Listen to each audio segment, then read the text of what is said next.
Order. Questions to the Prime Minister. Alex Shelburne. Number 1, Mr. Speaker. Prime Minister. Thank you, Mr. Speaker. This morning I had meetings with ministerial colleagues and others, and in addition to my duties in this House, I shall have further such meetings later today. Shelburne. Thank you, Mr. Speaker. Mr. Speaker, during the general election, my blue-collar conservatism resonated very well with my constituents and they are very keen that the economic recovery carries on track. Does my right honourable friend agree with me that what we must achieve in this Parliament is lower taxation for working people, higher minimum wage, and ensuring that the lowest paid are taken out of tax altogether to show that we're a true one-nation government? First of all, congratulate my honourable friend on his return to the House with, I think, doubling his majority. There are a number of results in his part of Yorkshire that I took a particular interest in and was pleased to see happen. He's absolutely right that at the heart of our plan is making work pay. That is the best way to help people out of poverty, the best way to give people more security, creating jobs, cutting taxes, seeing increases in the minimum wage and legislating so that people working 30 hours on minimum wage don't pay income tax. That's our plan for working people. Harriet Harman. We all agree about the importance of home ownership, and the Prime Minister has said he's going to increase it. Can he tell us, since he became Prime Minister in 2010, has the percentage of people owning their own home gone up or gone down? Well, it's been a very challenging time for people to buy their own homes, but what we're responsible for is almost 100,000 people able to buy their own homes because of the right to buy and because of Help to Buy, 2 schemes opposed by Labour. Harriet Harman. The answer is that since he became Prime Minister, the percentage of people who own their own home has fallen. Now, he mentioned his plan to extend the right to buy to housing association tenants. He's promised, under this new scheme, the replacement of sold-off properties on a one-for-one basis. He promised that on council homes in the last Parliament. Can he remind us whether he kept that promise? Well, first of all, if she's complaining about home ownership, will she confirm she'll support the extension of the right to buy to housing associations? Will you support that approach? Will you support that? There we are, there we have it. A landmark manifesto commitment. Let's expand the right to buy to housing associations, but as ever, the enemies of aspiration in the Labour Party won't support it. We support more people owning their own home, which is not what happened under the last 5 years of him being Prime Minister. We support more people having an affordable home as well, and that didn't happen under the last 5 years of him being Prime Minister either. He promised for every council home sold, another one would be built. That did not happen. For every 10 sold, there's only been 1 built. And less affordable housing means people have to be in more expensive private rented accommodation, which means a higher housing benefit bill. Can he confirm that for every affordable home sold and not replaced, the housing benefit bill goes up? Well, first of all, we built more council homes in the last 5 years than were built under 13 years of the last Labour government. But look, I say to the Honourable Lady, she can't ask these questions about supporting home ownership unless she answers the simple question, will you back housing association tenants being able to buy their homes? Yes or no? He broke his promise on a replacement one-for-one of affordable council homes. He broke that promise, and as a result, housing benefit has gone up. And at the same time, he says he wants to take £12 billion out of welfare. So where is it coming from? Earlier this week, his spokesperson confirmed the government would not make any changes to child benefit, and that's a commitment for the whole of this Parliament. Can he confirm that now? Prime Minister. We made very clear our position on child benefit in the election, and I confirm that again at the dispatch box. But let's be clear, absolutely no answer from the Labour Party about housing association tenants. We're clear, they should have the right to buy. So we can now see the new Labour backing of aspiration after the election. It's lasted 3 weeks. That's how long they've given to aspiration. Let me give her another chance. We say housing association tenants get the right to buy. What does she say? Harriet Harman. Well, his commitment not to cut child benefit during the course of this Parliament has not even lasted a few days. That's what his spokesperson said, and he's not been committed to it. Can he tell us about another issue of importance to families, which is whether he's going to rule out further cuts to working families' tax credits? Well, again, we've said we're freezing tax credits in the next 2 years because we need to get the deficit down and we want to keep people's taxes down. But isn't it interesting that the whole of the last Parliament, Labour came here and opposed every single spending reduction, every single welfare saving, and they've learnt absolutely nothing. They are still the party of more spending, more welfare, more debt. It's extraordinary. The two people responsible for this great policy of theirs, one of them lost the election, the other one lost his seat. The messengers have gone, but the message is still the same.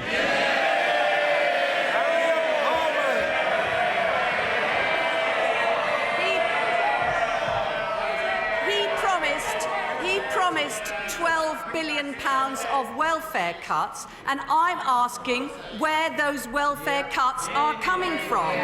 Mr. Speaker, before an election, it's about the promises. Now they're in Downing Street, it's about the delivery. The Prime Minister spent the last 5 years saying everything that was wrong was because of the previous Prime Minister. Well, he can't do that for the next 5 years, because the last Prime Minister was him. I hope he'll bear in mind when things go wrong over the next Prime Minister, the next 5 years, there's no one responsible but him. Well, first of all, we're still clearing up the mess her government left behind. But look, the Honourable Lady asked for an example of a welfare cut. Let me give her one. We think we should cut the welfare cap from £26,000 per household to £23,000 per household. Now, in her speech, in reply to the gracious speech, it sounded like she was going to come out and support that. So why not? Let's see how Labour are going to approach this. Will you support a cut in the welfare cap? The Right Honourable and Learned Lady has had her 6 questions and...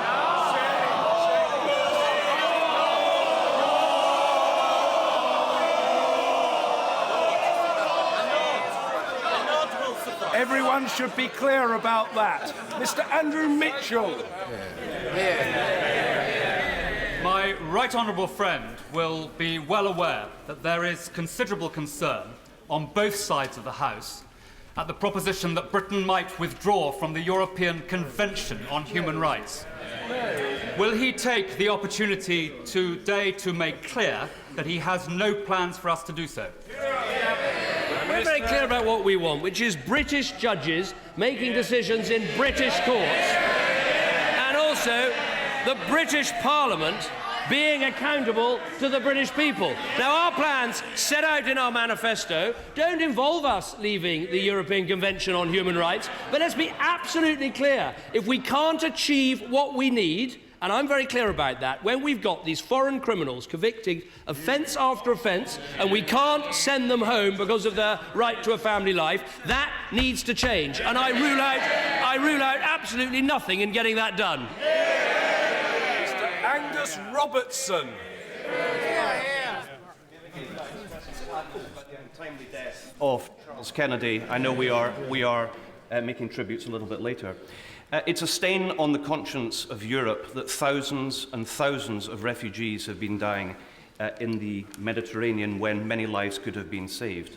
Does the Prime Minister agree that the role of the Royal Navy, of the Italian Coast Guard and of the navies of other European countries is making a profound difference? However, much more needs to be done, including offering refuge and asylum to those who need it. Well, first of all, he's right to mention Charles Kennedy, and we'll have those tributes rightly after Prime Minister's questions. He's also right to praise the role of the Royal Navy in dealing with this tragedy in the Mediterranean. HMS Bulwark, the flagship of the Royal Navy, has been playing an absolutely key role in saving lives. But I would part company with him on his next suggestion. What we need to do in order to solve this crisis is two things. One, we need a government in Libya that we can work with so that it's possible to return people to Africa and stop this criminal trade taking place. And second, we need to break the link between getting on a boat and achieving residence in Europe. That's what needs to be done. In the meantime, everything Britain can do as a moral and upstanding nation to save lives, we will do, and we should be proud that we are doing it. Angus Robertson. And 80 years ago, that's what the United Kingdom did when it offered refuge and asylum to those who were being pursued by the Nazis. And we all know about the Kinder transport and the children that were accepted and given refuge in the UK. Now, in contrast, however, the UK has an appalling record on the resettlement of Syrian refugees and is not prepared to cooperate with other European nations on accepting refugees that have been rescued in the Mediterranean. Why does the Prime Minister think that it is fair for Sweden and for Germany and other countries to accept these refugees while the UK turns its back on them? Well, first of all, I would take issue with the honourable gentleman that we have an asylum system and a record of giving people asylum in this country that we should be proud of. When people are fleeing torture and persecution, they can find a home here in Britain. But let's be clear, the vast majority of people who are setting off into the Mediterranean are not asylum seekers, but are people seeking a better life. They've been tricked and fooled by criminal gangs, and our role should be going after those criminal gangs, sorting out the situation in Libya, turning back those boats where we can, and making sure with our generous aid budget that this government achieved 0.7%, that we use that money to mend the countries from which these people are coming. That is our moral responsibility and what I'm proud to fulfil. Sturdy. Thank you, Mr. Speaker. Thanks to the careful financial stewardship of this government, York's economy continues to grow, with unemployment a fraction of what it was 5 years ago. However, can the Prime Minister assure me that with his offer of devolution, that it will percolate right the way through the great county of Yorkshire, empowering rural communities as well as cities like York to deliver a Yorkshire powerhouse that rivals Manchester and London? I can certainly give my honourable friend that assurance. I mean, he talks about the strength of the Yorkshire economy, the claimant count in his own constituency, the people claiming unemployment benefit in his constituencies, come down by 74% since 2010. In terms of the Northern Powerhouse, what we see is the linking up of the great northern cities as a counterpoint and a counterpoise to the strength of London. We're making good progress with that, but certainly, yes, we want to see more money, more resources and more powers devolved to those cities. And if we take, for instance, the York, North Yorkshire and East Riding local growth deal, that's creating about at least 3,000 jobs, allowing 4,000 homes to be built. So we've made good progress, but there's more to be done in this Parliament. Uranka Davis. Mr. Speaker, in March, the Prime Minister rightly apologised for successive governments who had failed to address properly those claims and those righteous indignation of the family whose lives were torn apart and those who lost their lives in the contaminated blood scandal. He also said, in response to a question, that he would deal with this as a matter of priority if he was re-elected. Could I ask him now to update us on his commitment to that and progress on that, so that this was dealt with finally and fulsomely for all those people who have lost their lives and those who lived with the damage caused by this scandal?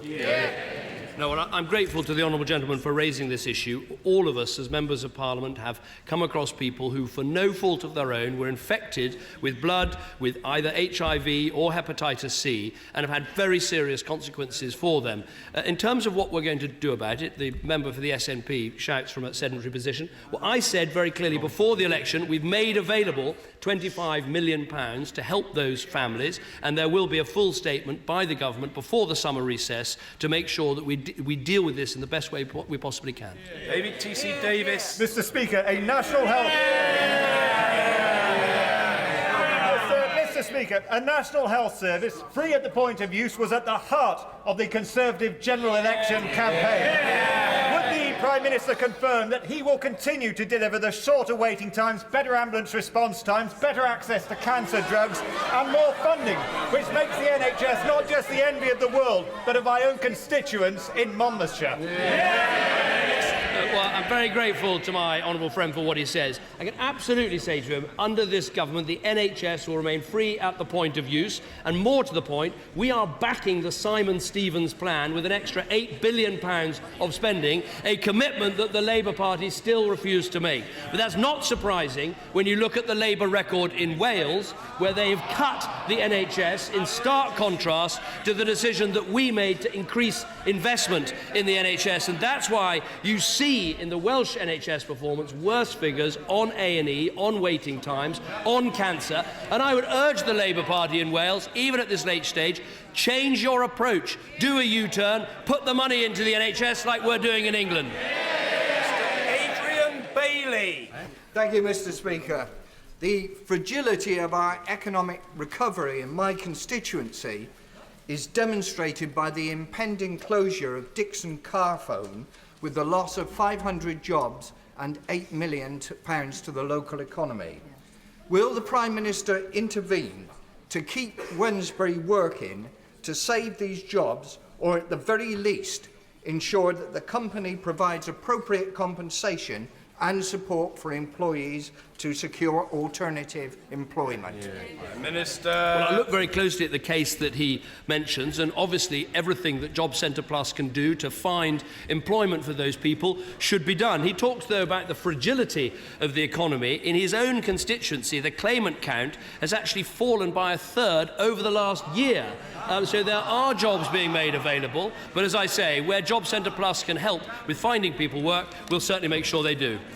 John Barron. The UN Secretary-General has described the refugee situation in Jordan and Lebanon as the worst humanitarian crisis of our time. What more can Britain do in tandem with other countries to help relieve the suffering and to learn from the lessons of history to ensure that poorly resourced refugee camps don't become breeding grounds for extremism? Well, I think the first thing that we can do is to continue our investment using our aid budget as, I think, the second largest bilateral donor in terms of providing refugee support, refugee camps, whether in Jordan or elsewhere in the region. We should continue with that. But clearly, the answer to this problem is to allow those people to go back home, whether to Iraq or to Syria. So what we need is a government in both those countries that can represent and work with all of their people. Now, there's some progress in Iraq with the Abadi government, and we need to make sure they can represent Sunnis as well as Shias. In Syria, the situation is far, far worse, but we should still be continuing with the plan with others of training the moderate Syrian opposition and trying to bring about a transition so we get rid of the Assad regime and Assad himself, who is one of the biggest drivers of terror in the region because of what he's done to his people. That is the strategy we should pursue for however long it takes to succeed. Cat Smith. Can the Prime Minister inform the House when he expects the UK to regain its AAA credit rating? Well, first of all, can I welcome the Honourable Lady to her place and congratulate her on her election success. And if I might say, I think the first question she asked, which is about fiscal responsibility and sustainability, I take that as a sign of progress. I would say to her, there's a leadership election on. I'd throw your hat in the ring. In that one question, she's made more sense than all the rest of them put together. Go for it.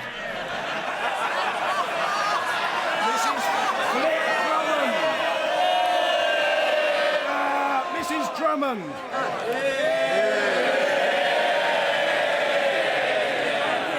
A push for greater diversity in employment is a key part of my plan for Portsmouth. Can the Prime Minister assure my constituents that the leasing of part of the dockyard to Magna Structures can be confirmed in due course, because we look forward to welcoming yet another high-tech company to the city? Well, first of all, can I congratulate my honourable friend on her election success and for standing up already for Portsmouth and all the work she did as a candidate and all the things I know she'll do as a Member of Parliament. We're absolutely committed to ensuring the Portsmouth Ship Hall is used in the most effective way to deliver capability, to create jobs and to boost growth in the region. And I have to say to her, I think that actually the developments in Portsmouth at the moment are exciting, whether that is ship servicing, whether it's welcoming the carriers when they come to Portsmouth, or whether it's the Ben Ainslie Centre that is being constructed with government support. And also, can I just say how good it is that Portsmouth is going to be represented in this place by strong Conservative women. Mr. Speaker, in the gracious speech by Her Majesty last week, the Government committed to legislating to implement the Stormont House Agreement, and as he knows, that agreement has our full support in the DUP. It is an agreement that was signed up to by all the 5 main parties in Northern Ireland and the British and Irish governments. Now that it has been reneged on, certainly the welfare reform aspect by Sinn Féin, now that vulnerable people are being hurt, public services hit as a result of £2 million a week fines being implemented and a black hole in the Northern Ireland budget, does he agree with his Secretary of State, following the talks yesterday, that all the parties who signed up to that agreement, SDLP and Sinn Féin included, should now implement it? And if they fail to do so, will he take steps to preserve the integrity of that agreement? Well, first of all, let me agree with the Right Honourable Gentleman that everyone who was party to those talks, and they were exhaustive and lengthy talks ending in an agreement, everyone should implement that agreement in full. And that agreement did include welfare reform. That is the first point, and he's absolutely right. Look, whatever happens, we need to make sure that Northern Ireland and the Assembly has a sustainable and deliverable budget. And so I hope that even at this late stage, people can look at what they can do to make sure that happens. Jeremy Lefroy. Thank you, Mr. Speaker. Last year saw record numbers of adoptions and prospective adopters, but there are still over 3,000 children in care waiting to be adopted, half of them having waited for over 18 months. What plans does my right honourable friend, who has a strong commitment on this issue, have to enable more children to be placed in a loving, stable family home sooner rather than later? I think my honourable friend is absolutely right to raise this.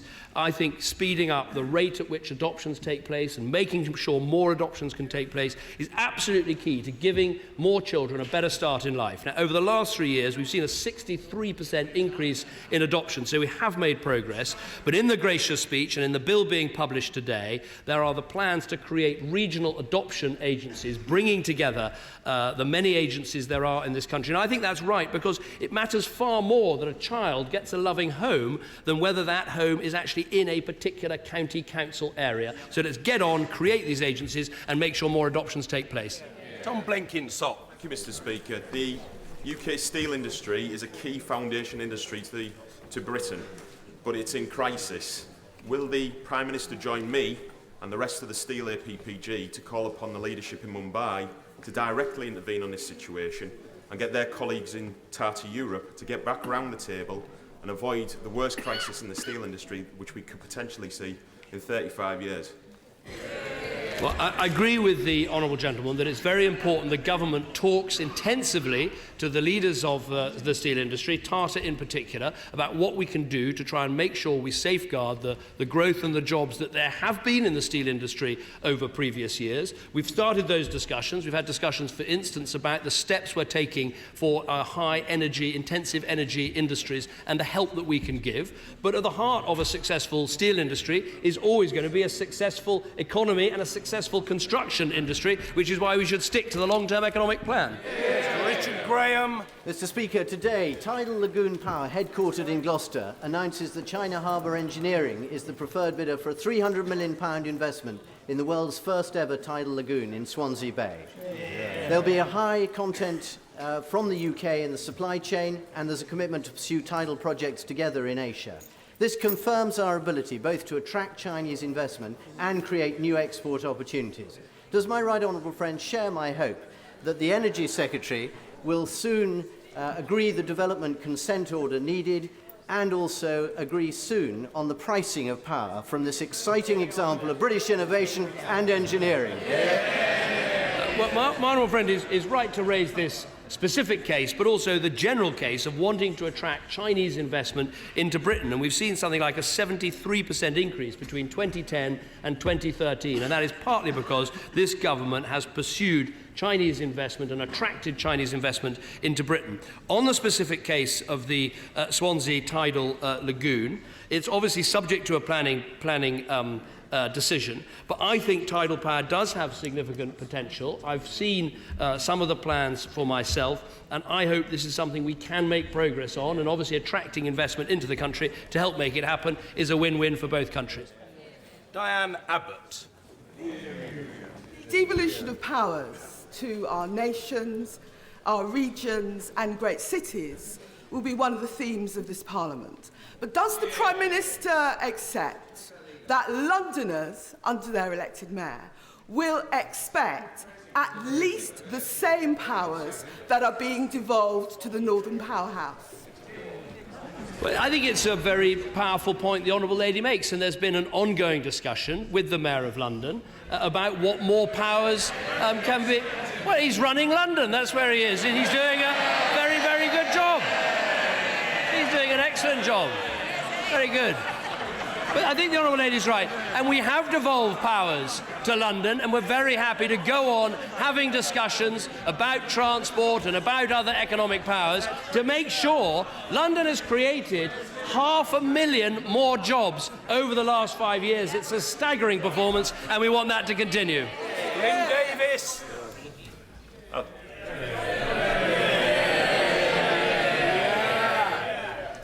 Thank you, Mr. Speaker.